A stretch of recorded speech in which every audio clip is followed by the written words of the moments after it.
Welcome to Flat Earth Debate Live. I'm your host, Nathan Oakley, and if you are new to this channel, or you've not done so already, then be sure to subscribe, hit the bell notification icon and join button if you'd like to become a Nathan Oakley 1980 channel member and keep up to date with the Flat Earth Debate.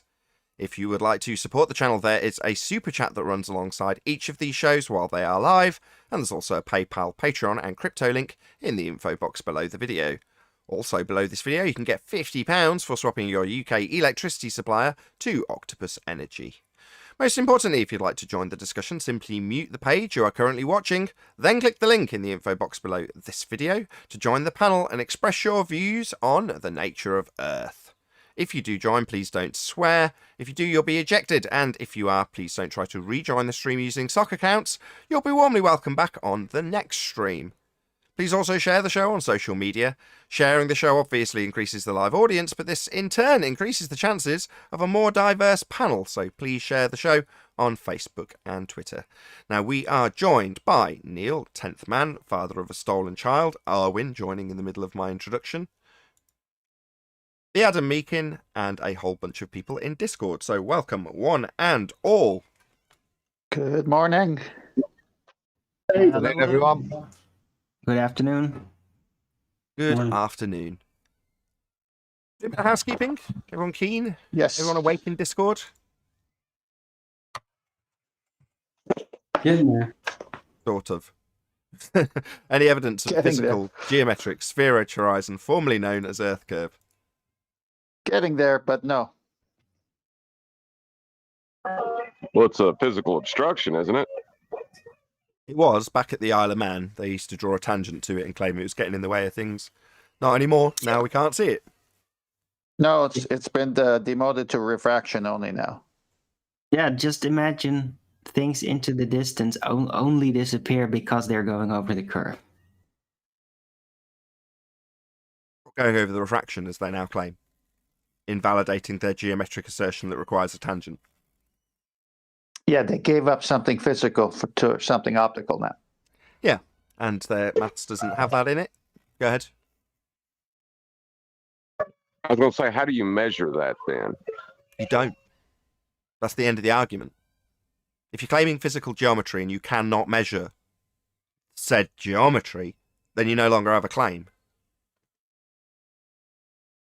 Well, maybe the geometry is not physical. Well, then, what, like a hill getting in the way of something behind it isn't physical? Because that's what Earth curves claim to be, a physical obstruction to things in the distance, because it's curving away from you, and things behind that physical obstruction are supposed to be dropping behind it. Ergo, yeah, it's supposed to be a physical geometric sphere-edge horizon that blocks your view. It's just not that anymore because the Black Swan debunked it. Well, maybe that's just the more superficial explanation, the dumbed down version, right? Because maybe the geometry just isn't physical at all. How can you dumb down a hill and say it's not physical? It's supposed to be a hill getting in the way. Well, maybe they did that because they knew that the average person could not imagine that a geometry would be there but not physical. I can answer that. So then what you're saying is that the bottoms of boats and buildings are not physical, but just optical. No. Sure, because if geometry can't be measured, then what is it? It can, well, yeah, if it's not physical, it can be measured, that's true. But that wasn't the point. It's just the geometry is spherical, right? But people can't imagine that spherical geometry is not actually physical. So they just try to explain it as if it were physical, even though it really isn't.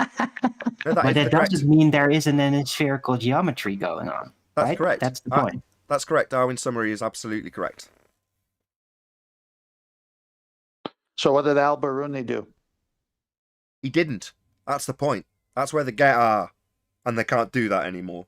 So their assertions with geometry are all bunk. All the claims they made prior with the calculators and that it's tangent to a horizon are all void also. They never had that to make the assertion in the first instance. Al-Biruni didn't know about refraction, so what did he measure? He didn't. Measure an optical phenomena that moves with the bloody weather. The horizon's not a physical sphere edge to acquire an R value from. In the case of Al-Biruni, that's what he was doing. So Alberoni didn't measure physical. He didn't know about refraction. What did he see? I just said he didn't. He's claimed to have measured radius by way of assumptions of physical sphere edges and dip angles to them in physicality. Okay, that's what I wanted to hear. The whole story's made up to support the presupposition of a radius that you live on a sphere. Thank you. Any evidence of axial rotation of the Earth-based variety? I just wanted to virtue signal to the ballers out there. I just got Nathan to agree upon non-physical spherical geometry of Earth. I agreed that's what they argue. That's not what I agreed upon. I agreed that's what they argue. Your summary of their argument is correct. Not your point somebody in could there. edit this clip out of context, though. Yeah, you could trim it out and have it out of context, but no, I was agreeing with your summary of their argument, not your devil's advocate position in regards to their argument. I wasn't agreeing with that. Let's make that clear. There's no axial rotation for sure. Any evidence of the distance to the sun? Not today, I bet you, Arwen. I can't even see her. It seems to be over there. Got rainbows here. Sun and rain. Nice. Very pretty. It's inside the firmament. Don't you need a, Here we go again. And I Here we am go. going to find it. don't you need a radius value the way they measured the distances? What's a firmament?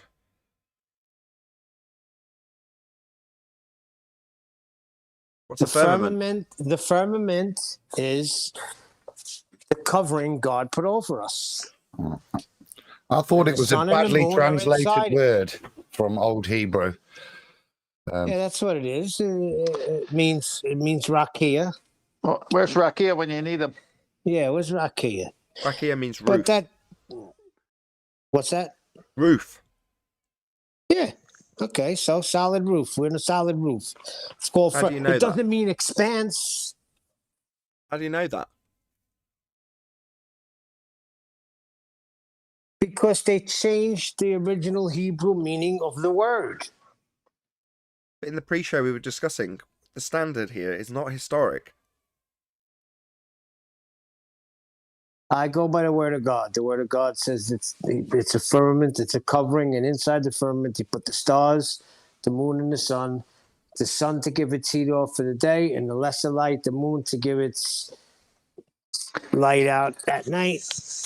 Okay. And you I also agree with- put the stars in there. Okay, I that's agree your with belief. you too, Neil. Okay. But what Nathan is saying is that on this show, because we can't touch it, manipulate it, it's historic.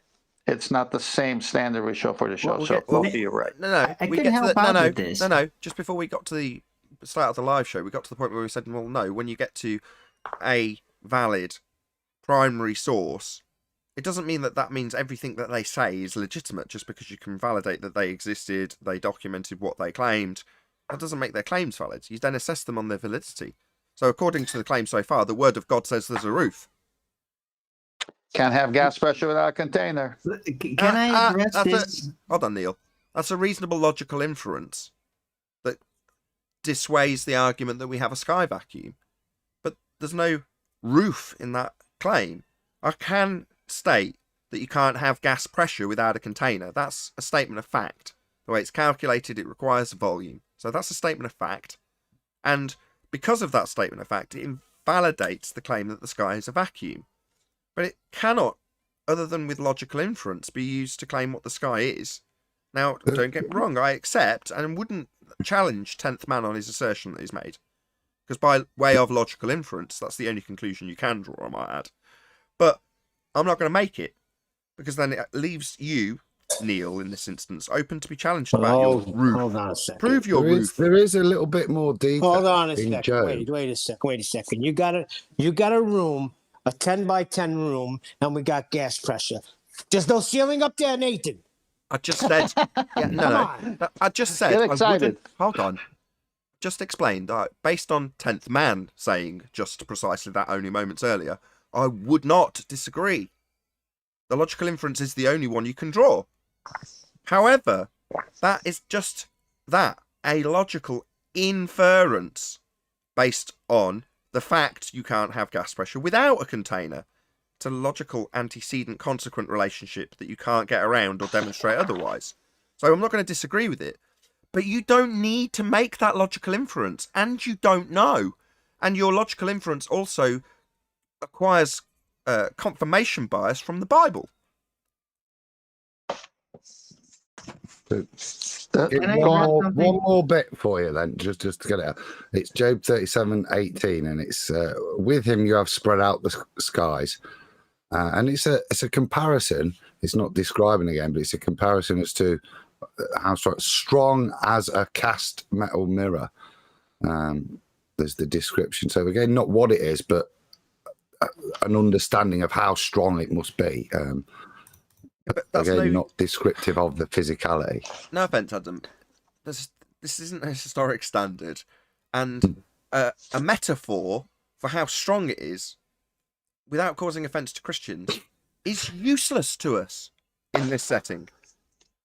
I would say this: you're not causing offense to Christians whatsoever. The Christians accept the Word of God as God's inerrant, inspired word, and the non-Christians don't, and we know the difference. That's not fair. I don't accept it as the Word of God, but I do place it in and this would be the point, a very special category when dealing with it. Yeah, so I wouldn't put it in science. I wouldn't put it in historical. I'd stick it in its own.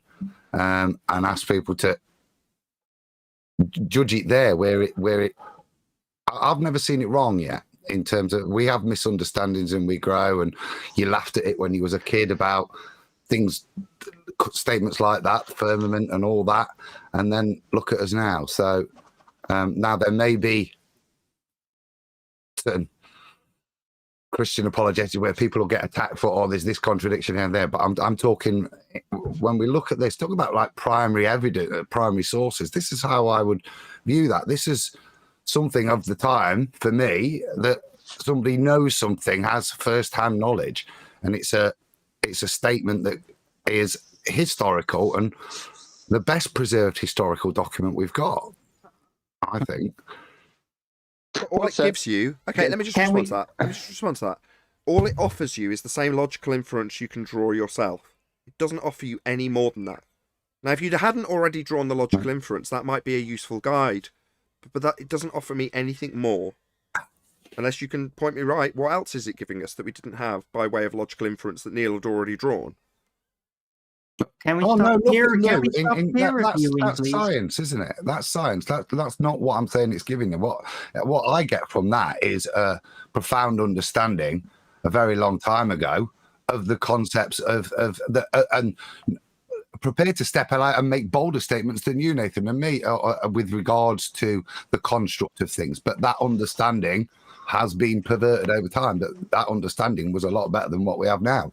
It would be, and it helps me see that through history, the conclusion I've come to is not the first time it's come to. So, can I address the actual argument instead of us peer reviewing it for 10 minutes? Sure. Sorry, Ari. Right.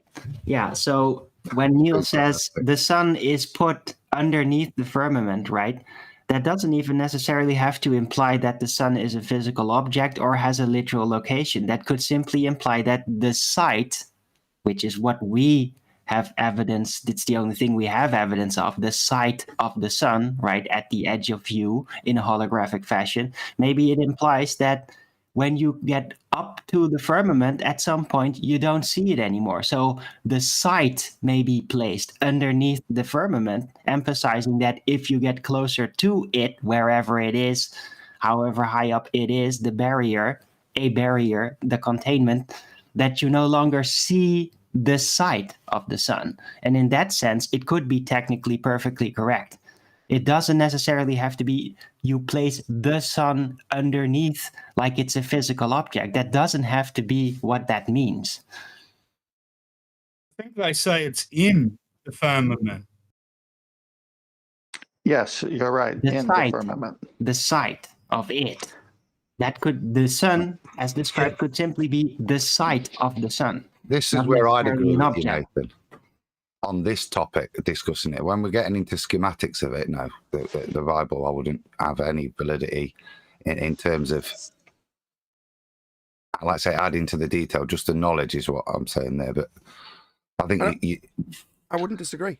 You know, if I hadn't come across this information already and I was studying the Bible, excellent bit of information, right? Yeah, but then I say it tongue in cheek because I think you'd be a fool. I think when you do eventually find out what it is all about, you'll find that my betting would be that the Bible doesn't contradict it, and in a way that its viewpoint is correct. It has a special validity for me. Like I say, it sits in its own. I don't know why. I don't go as far as 10th and say it's the word of God and preserved for me from God, but I do think it has a special place, and it does contain the word of God within it. Okay. Don't know how this has ended up on the table, but fine. Can we move on? No distance to the sun. Yeah.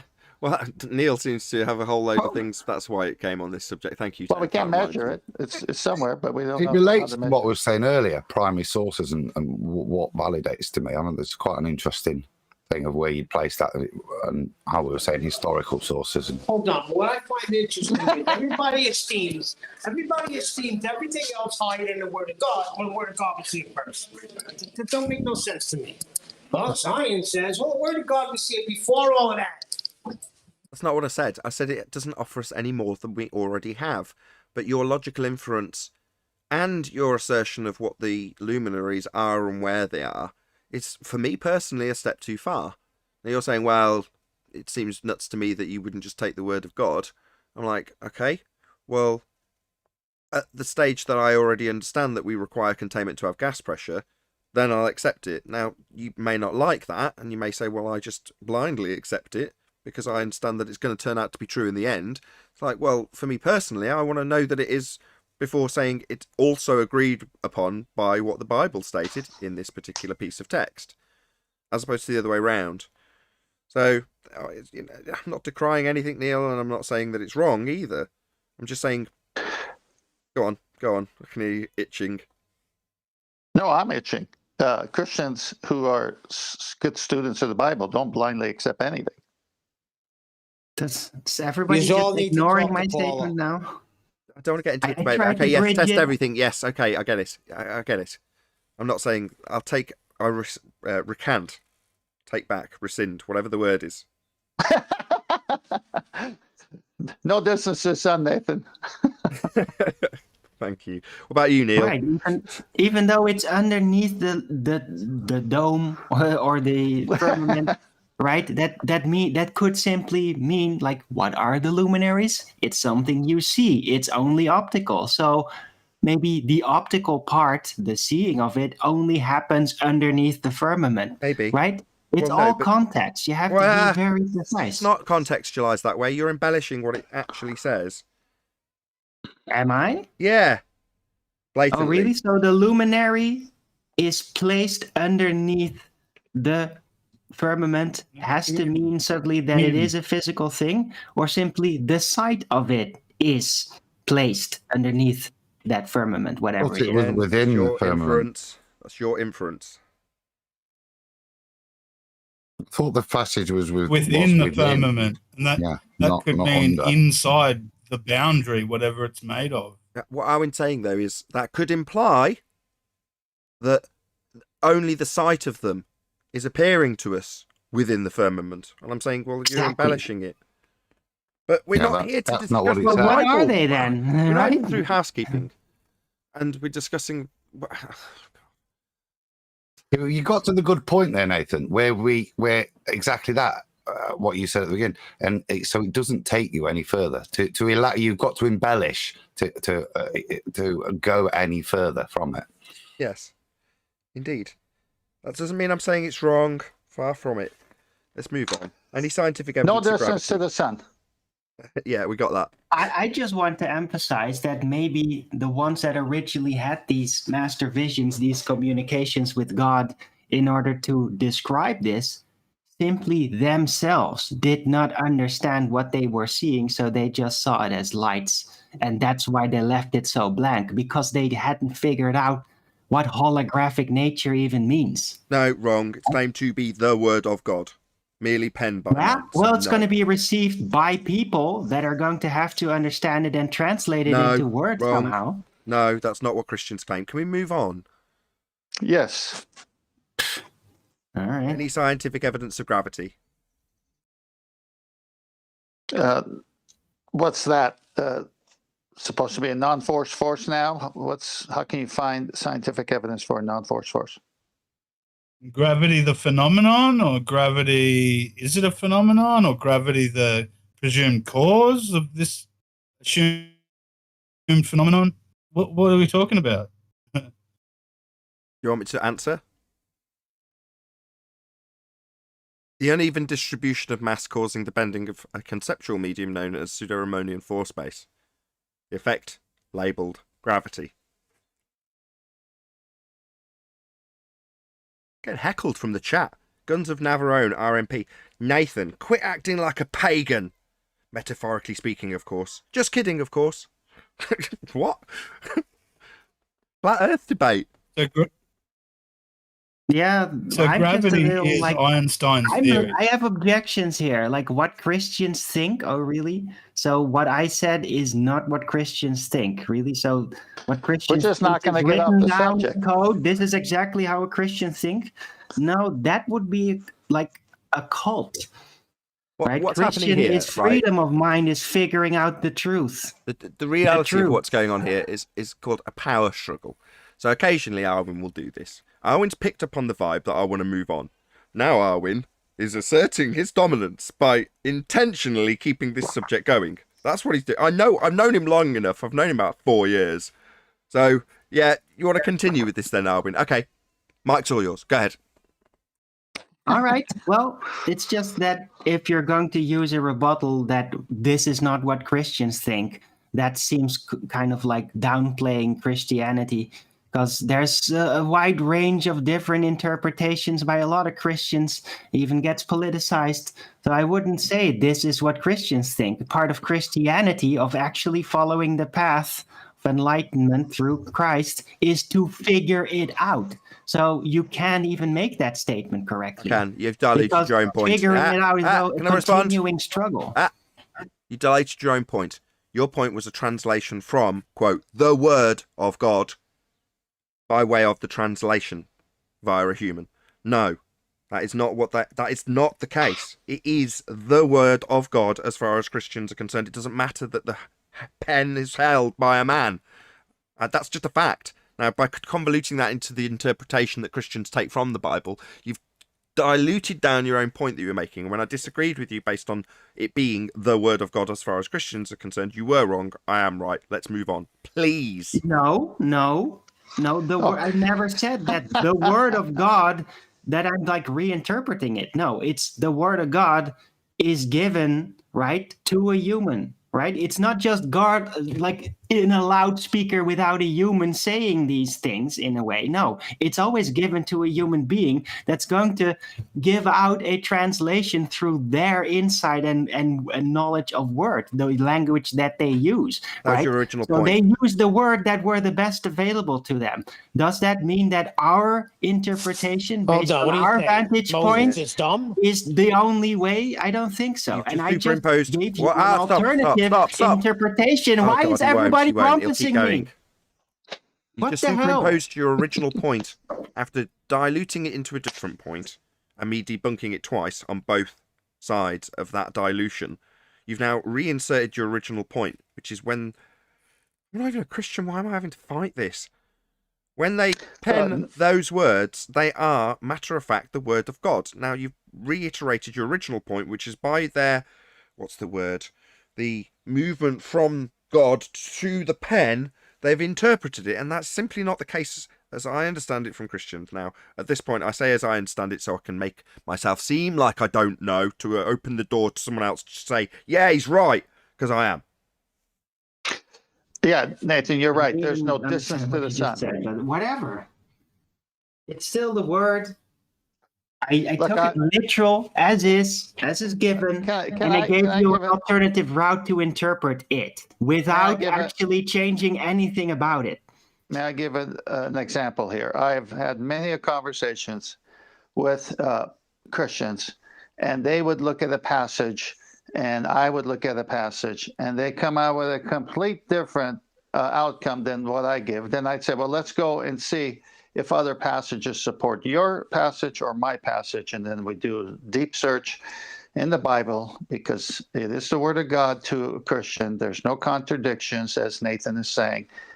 The original that came from God to the men who were inspired to write it is authentic.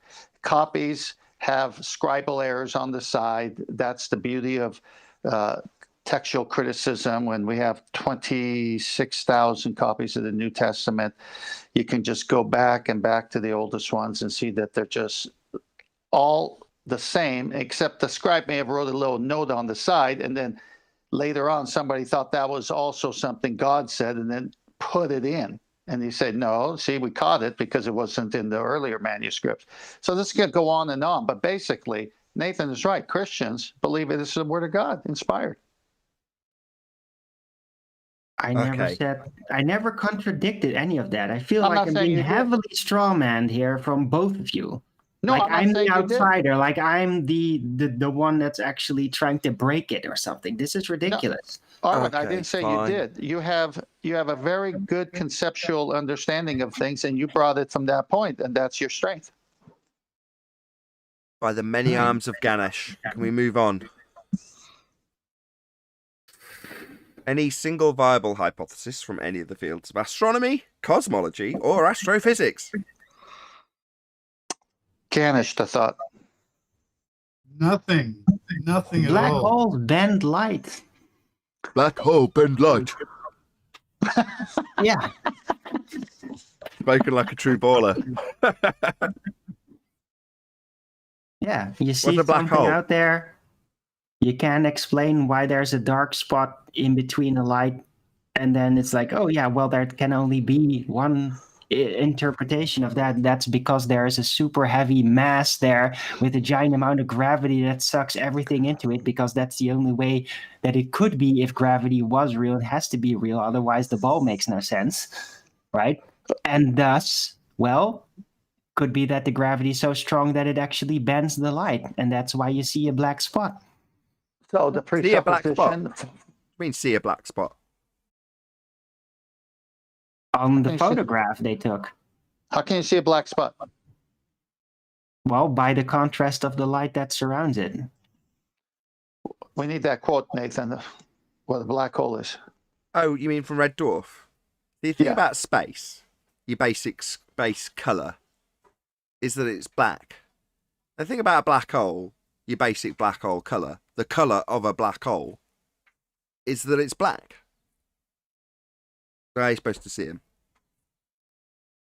Well, by the light that surrounds it. Being sucked in. Just like the eclipse. The eclipse could, by that standard, also, the sun eclipse could be a black hole moving in front of the sun, and that's why you don't see it. Who sees these things? Well, people do see eclipses, right? No. The same people. The people who see these things are people who have a presupposition, just like the same people who think we have a radius. I would say they got photographs. Well, we have an orthographic view of the radius and how it all works. Into something other than what it is.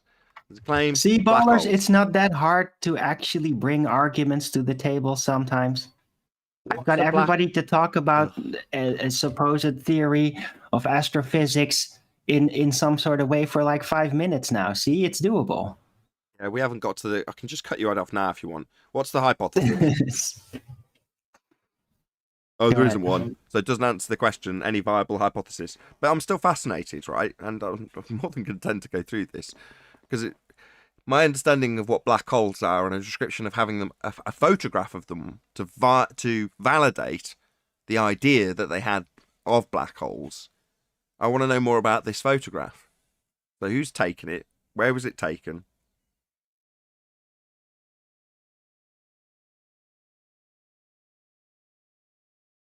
I'd have to Google it. The Himawari something. Himawari? Where's the Himawari? I don't know, but if you're a baller, it helps with the presupposition.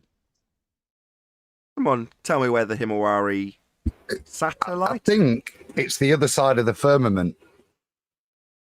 What? What firmament? Don't mess around with me here. Come on. Don't ruin the point, Adam. Using those. Space? Space? The What's that? medium is supposed to be existing, yeah. Sky vacuum. Now that's fake place. If they were taking photographs of black holes from a sky vacuum, then we'd all be dead. So definitely not taking pictures of black holes from sky vacuums. No. If that's where it's claimed to have come from, it's definitely claimed to have come from the Himawari. Gravitational lensing, Nathan. Hey, everybody. What now? What's gravity, Neil? It wasn't Neil, it was Brian. Sorry. What's gravity? Gravitational lensing? What's gravity? It's a fourth dimensional effective acceleration. Fourth dimensional? What are you babbling about? What? Yeah, well, it's a fourth dimensional effect of acceleration. It's actually not actually gravity. Gravity is not actually gravity. Technically, it's not. It's just an effective acceleration that has similar qualities to the observer due to things being relative. That's what gravitational lensing is, and you've told me that gravity isn't gravity. I'm totally lost, Brian. Oh, sorry. I thought you were asking. I jumped ahead. I thought you were asking what's gravity. Gravitational lensing is where the light from stars bends around black holes, and that's how they know where the black hole is. Hold on, that's not what you told me a second ago. You told me... Now I'm totally confused. A moment ago, it was a fourth dimensional effect. Now you're saying it's something we see in the stars? Do you want to make up your mind? Which one is it? No. I said, I hope I did say that it is where light from stars bends around a black hole.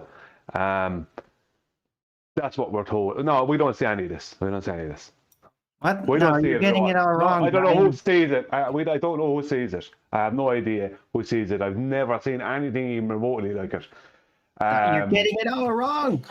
It's the bending of space-time that causes light to bend, right? Yeah, that's it. Part, it causes but, the light from but stars. the bending of space-time. That's what I said. The light from stars. I'm not getting it all wrong at all. I'm not getting it all wrong. I said it's the bending of the light from stars. Okay, so what we've got on screen... That's not how you see black holes, though. You use event horizon telescopes, Nathan. I was about to say, I've just got it on screen from Arwin, thank you very much, and it says on it, Event Horizon Telescope.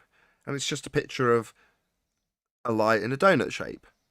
It's basically, it's not one telescope. They use lots of weaker telescopes at different points around the globe to resolve one image, and that's what they came up with. It's actually a rendered image based on assembled data. So it's literally a rendered picture. It's a model. It's not actually a photograph. I didn't even know that. It's a composite. Okay, yeah, I get that from what Adam just said. Okay, so we've got a composite image, fine. Let's just accept that what they've composited together is only capable through composition, and it is actually there and does appear as it looks if you had Superman eyes or something. But I'm going to just take it as read that this is what's been seen, okay? Now, what I see is a light in the shape of a donut. And what I've got from... I don't know if you gave this or not, Brian, in this show. I can't remember, but it doesn't matter. I've had a really, really concise description of what bending of pseudo-Ramonian force space is from Brian. Edit to self. Add edit of Brian giving detailed description if it's not already been done. Anyway. So, how does what Arwin's just taken off screen... How does that become what is described in pseudo-Ramonian force space? How does a light in the sky suddenly become what's described in that mathematics? How does that occur? Thank you, Arwin. It doesn't. It's just they use it to fulfill their presuppositions. All of this is that way on the globe side. Wait, what? So do I need to describe it again? It's the bending of space-time that causes the light to bend, and it also causes the emergent force of gravity. Yeah, first of all, what is the bending of space-time? You got to prove that. I get that. Arwin, I'll just repeat it just for you personally. What I'm saying is, your description of a, quote, black hole, good though it may be, mathematically valid though it may be in pseudo-4 space, how do you get from your description of something like that, and what it is and what it's caused by, to saying this on screen is that? How do you get from that to that? How do you get from A to B? Picture being B, the description being A. How do you get from one to the next? Well, what else could it be? That's Alwyn, you're out of this conversation. Anybody else? Belief, Nathan. Belief. They needed to make one up somehow. So they found something that looks kind of like what they think it is. So what they believe it to be. So I think they just use that, and they have to go through a painstaking amount of nonsense just to even find that. That's not a real photograph. So they don't even have a real photograph of what they're saying. They just saw something in the sky that they conjured up through many different telescopes, and they're claiming that is what they've believed is there for a long time. I'd go with 2 words: presuppositional mathematics. It's how they then go there. Yeah, that answers that. You don't. You don't. That's my answer. Would you describe what's on screen as a phenomena? Absolutely not. Why not? Because it's not even real. It's not even real. Sorry, you weren't here when I prefaced this. I'm sorry, Eli. So we're under the premise that we accept this is what is seen. So just to remove any ambiguity, we'll accept at face value that this is what you would see if your eyes were just a bit better and you could sit and stare at it and blank out the rest of the light or something like that. Let's just pretend that you could achieve this and it is what's seen. Yeah? Now, on that basis... The question is, how'd you get from what you see as a light in the sky to a description of gravitational lensing or anything else that's involved in pseudo-Riemannian force space? How'd you get... Where's the transition from the description in maths and the presuppositions thereafter to that being this photo, if you accept it as a photo, which you have to answer this question? Is the answer you can't? That's correct. Yes, that's correct. You know what's funny? I was the chat's been jumping at night, the chill lounge, and they always say something to the effect of, "Oh, well, you know, the PDFs that talk about the aircrafts that fly over a non-rotating stationary plane, that's just the simplified version of the complex math." And I was like, can anyone give me a lecture or something where someone is talking about the complex math being broken down into it? Does that exist? The answer was no. Right. So it's just like this. Where's the math for this? I don't know. The light. Just a light in the sky. I'm going to segue from that to something else after reading out Godzilla's super chat. So he says, "Damn, bendy space-time. I sent this super chat 14 million light years ago, and it finally makes it to you." Thank you very much indeed for the super chat, Godzilla37. Really do appreciate your support. Okay, so the next segue, based on the same exact principle of this light, and a segue from a description of something, doesn't matter what, to that description being this light. Would we all accept that there's a light in the sky that transitions called the ISS, labelled as light known as ISS in the sky, actually visible? Would we all accept that, first of all? Any deniers of that light in the sky is what I'm asking. Yeah. I've never actually seen it. You don't have to have seen it to answer the question. I'd accept that from certain locations it seemed to transit across that point. Whether I would accept that it's in any way going all the way across the plane like we I'm not asking, don't have to expand. Right. I'm not asking for trajectories, presuppositions of orbits, or what is claimed to be that light. We'll get there eventually. That's the point of this. But I just need to have a few people on the panel say, yes, I accept there is a light in the sky that instead of being labelled Mars or Venus, It's labelled ISS. Do we all accept there is actually a light in the sky labelled ISS? Yes, Nathan. Anybody want to deny it? That's what I'm looking for. Well, I haven't seen it. You don't have to deny it. But I can't deny it because I don't know if it is actually ever there. But I have never seen it, so I really just should stay out of this because I can't join in on something that I can't say yes, it's there. I haven't seen it though. You can, because I can't say it's not there because other people claim to have seen it. You can say I don't deny its existence. Because if you specifically do deny that there is a light in the sky called the ISS, that's what I want to hear. But if you don't specifically deny it, you can say, I don't deny the existence of that light in the sky, even though I haven't seen it. You can still make that declaration. I don't personally endorse the existence of that light in the sky. Okay. That's the best I can do. Okay.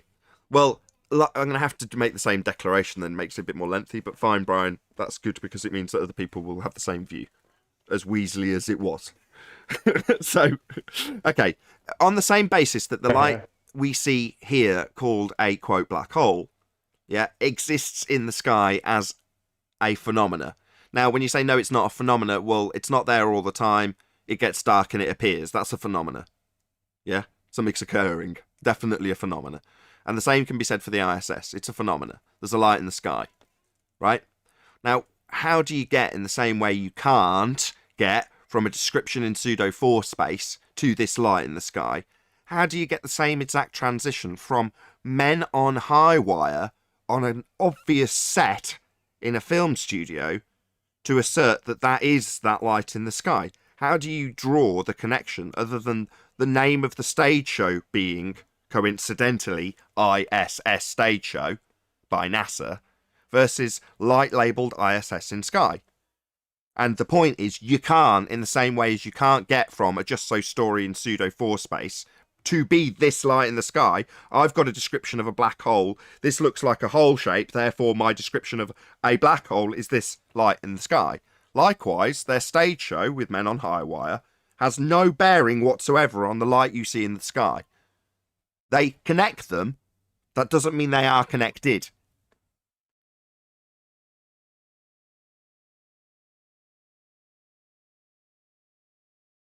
Anything anyone wants to add on this? We don't normally get into NASA and such like on these shows. Blue screen, blue screen, blue screen. Well, I actually will add something, actually. Go on, Brian. I hope it's on topic enough, but I can take videos of people in my kitchen or wherever, and the video could be whatever length, right? But my camera, and when I put them into the computer or do whatever with them, they won't have people disappearing and glitching in and out and stuff appearing out of nowhere and all this kind of stuff.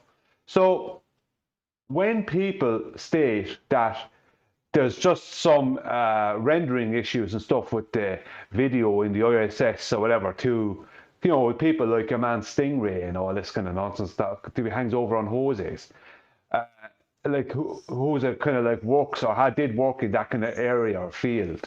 It's like, how come that is the only video that is ever has people suddenly, or things suddenly appearing or disappearing or glitching in and out? How come that's the only one? Because I see lots of videos daily, and I can make videos myself, and I don't have that effect. Why is that there? I said it already. Blue screen. What in the world is the need of a background with a blue screen in the ISS if it's where it's supposed to be? Why would you even need that apparatus? We get there in the end. Where's it supposed to be? The stage show. In space. The stage show is supposed to be the light, and the light's claimed to be in a sky vacuum, right? Yep. So we do have the light, but we don't have the sky vacuum. And the stage show on high wire is set in a sky vacuum. That's its location. Like a sitcom has a particular house that the family are in. Well, the house that the family are in the ISS stage show is in a sky vacuum. And the light we see isn't. I agree with that. Even though I don't see the light. So, yeah, you would say it's data that's it's not even a photograph. So yeah, I don't see the light either. And I don't see data when I look up in the sky either. So in conclusion, the reason we very rarely discuss high wires, blue screens, fake smoke, pyrotechnics, scale models, what else do they use? Stop motion animation, what other techniques? You name it, man. Every technique in the book. I'll use Dilly Gill's words. NASA are on the cutting edge of cinematography.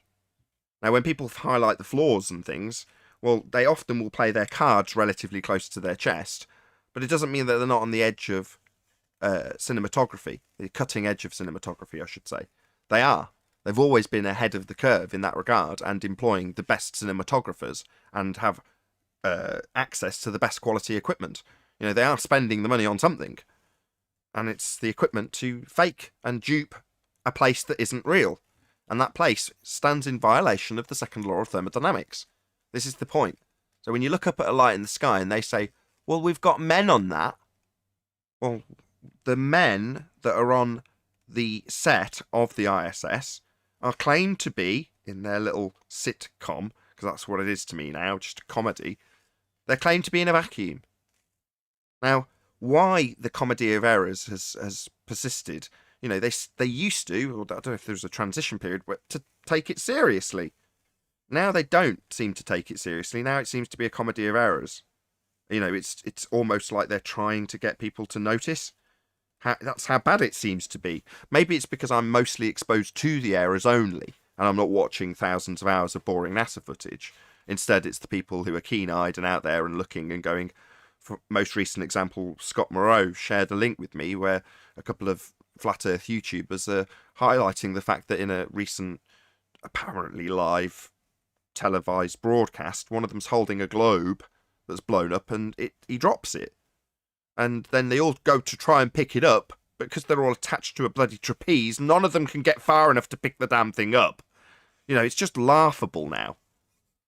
But there we go. That's, like I say, the reason we don't typically discuss the fakery of NASA, and it's obvious, and it's one of the few categories of this subject where we can just label people liars. They say they've been to a place called space, meaning a sky vacuum. They are instantaneously liars. They haven't.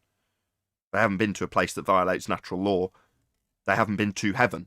And in that religion, that's heliocentrism, that's their heaven. And these men go there. Well, no, they don't. It's a complete lie. But we don't have the arguments about blue screen because it's a violation of natural law. That's where the argument ends on this particular show. In case any audience members were going, why don't they ever talk about NASA? You know, mostly for newbies. Well, they talk about, we've got proof, right? We've got pictures of it. No, you haven't. Every picture ever claimed to have been taken of the Earth from space was taken from a place that doesn't exist.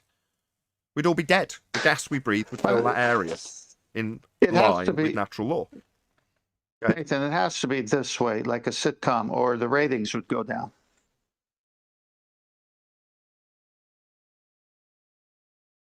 Like I say, I don't know why it's become a comedy of errors. Well, I would be kind of behind you. What you be thinking, Nathan, is that they're kind of nearly trying to expose people to the actual nonsense, the lie of the whole thing, or they just don't need to put much effort in because it's easier just give people slapstick and nonsense, and just claim you're doing science because nobody knows what science is. So behind the scenes, people think when they're not on camera playing banjos or whatever they do, that they're doing loads of science. I see. So you're saying that's kind of a very negative view on humanity, if you will. You're saying basically it's reached the point where society is so dumbed down that no one's ever going to know. So why bother making any effort? Just slap it out there and don't matter. People are so dumb. That's what you're basically saying. Well, people have got... Sorry, Ken, just a second. People have kind of got to the point of just accepting anything they're given. So NASA, from NASA's standpoint, if I was them, maybe like doing what they're doing would definitely be a viable option for me. because whether I intended on kind of exposing the nonsense to the public and waking the public up slowly, or I intend on keeping them within the lie, it would work both ways, because I could keep them within the lie, because it's easier to show them nonsense because they just accept it anyway, than have to be making up something that's supposedly science, that some scientists can go, well, that's not really how it should work. You know what I mean? They don't want that. They want someone playing the banjo in a gorilla costume. You know, it's easier. Whether they're trying to expose people to the lie or just keep people within it, it's easier. They don't have some scientist going, well, some guy going, well, I don't have the mathematics for that. That doesn't need to work out. They don't want that from some guy in the university in Colorado. Do you know what I mean? Sorry, Ted. No, I was going to say, when you get 53 million or maybe 59 million latest numbers a day, and you realize the population's mostly sheep, hey, you know, let's not get too much money on the props and all this stuff. Let's just do this little bit, and we get to keep more of the money for other things. But people already believe they're up there, right? So they already believe they're in space. So all they have to do is try and look after their, if they're actually trying at all they have to do is try and look after their video, you know, and their video editing. I mean, they don't do much of a job of that, so I don't know. It just when I see them dressed up in costumes like the gorilla suit, and they're chasing each other, making comedic videos, and all the nonsense of slapstick, it's over for me right there. I mean, talk about fake.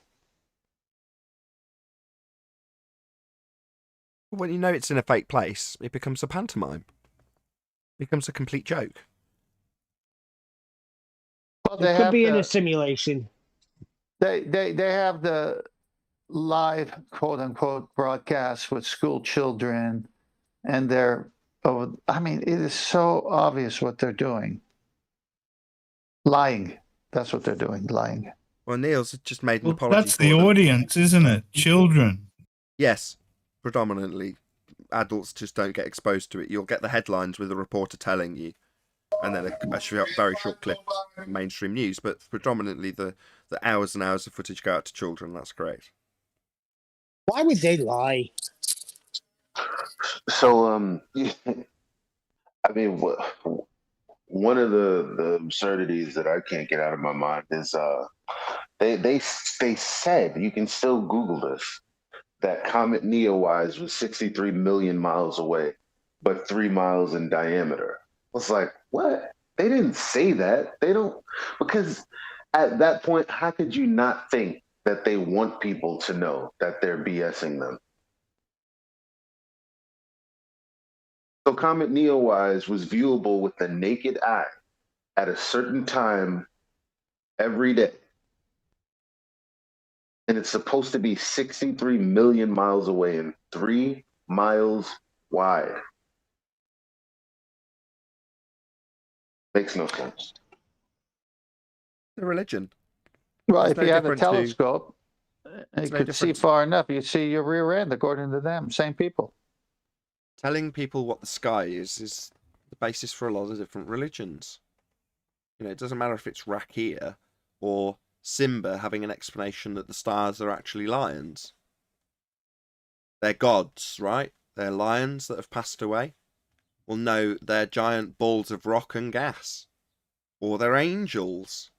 Or they're whatever the religion dictates is going to be the story for something that none of us know what it is. Well, that's all it is. Stories, it's a religion. That's what heliocentrism is. That nobody knows what the sky is. Right, well, let's give them an answer. People want answers. So you guys forget when we were heliocentrists, we used to listen to the information and go, wow. Wow. Well, I kind of didn't. When I used to watch Science and after, I'd be left with a really empty, hollow feeling. So they'd show you a load of images. They'd put in the bottom right-hand corner that they were visualizations or CGI. They'd tell you overtly. And as an adult, I was always like, very underwhelmed and disappointed and left with a kind of empty, hollow feeling. And, well, they didn't show us anything again. You know, it didn't leave me going, wow, when science at NASA presented their information. Not at all.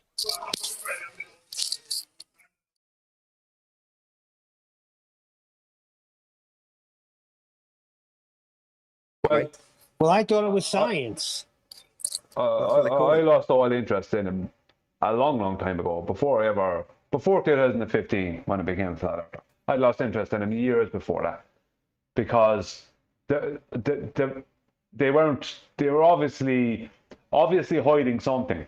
I didn't know what it was at the time. Now I do know, but I didn't know what it was. But they were obviously hiding something, and they were only pumping out a load of nonsense. It was very, as you said, Nathan, empty. There was nothing in it. It was just like they weren't doing anything or showing anything that mattered.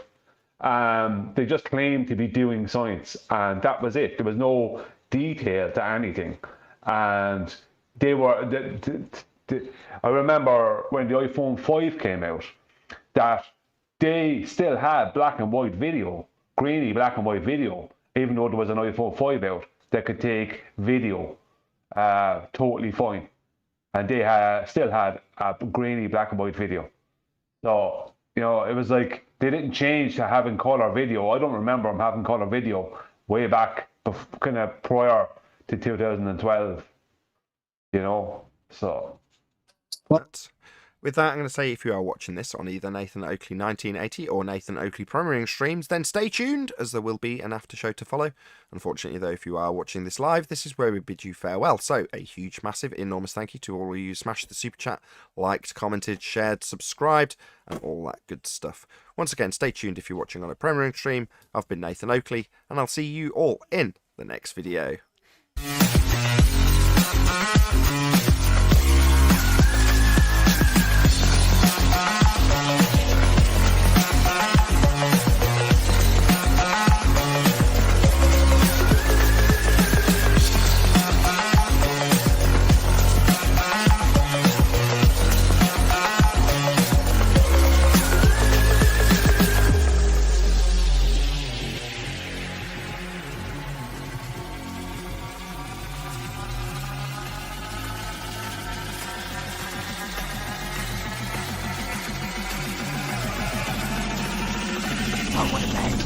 What a lovely day!